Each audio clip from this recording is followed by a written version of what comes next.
In a bad dream. Well, joining us now to update us on the latest information is GBNews reporter Amelia Harper. Amelia, good to see you. Look, an incredibly sad story, this. Nobody in custody at the moment in relation to this murder.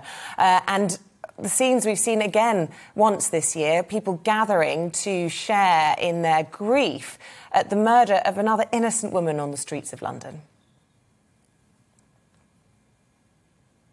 Good morning. Well, absolutely. Hundreds of people were gathering at that vigil last night at 7 p.m. to remember Sabina Nessa, the murdered primary school teacher who'd just been going to try to meet her friend on Friday evening. Her body was discovered in Cater Park in Kidbrooke. It's an area in the borough of Greenwich in southeast London. That was discovered. Her body was discovered on Saturday.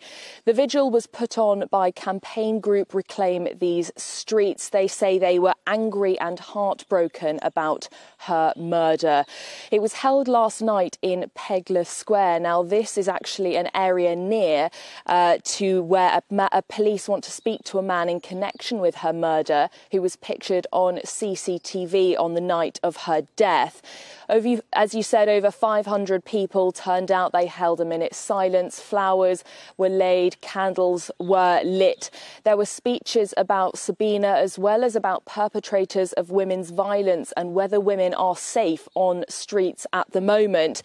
There was a large picture of Sabina Nessa on an easel covered in fairy lights, and as her family looked on, her sister spoke particularly poignantly. They wept as the proceedings went on.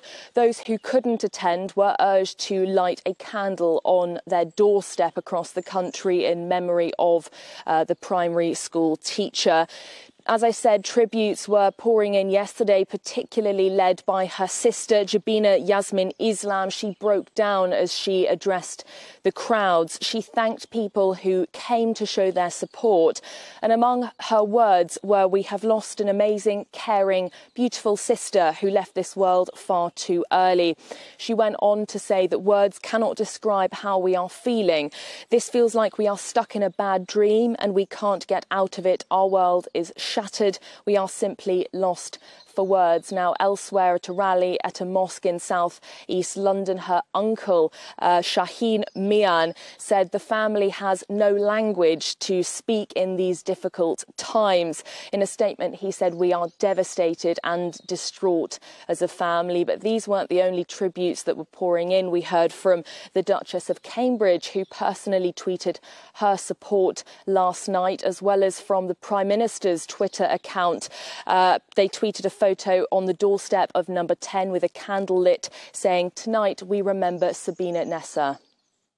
OK, Amelia, thank you very much indeed.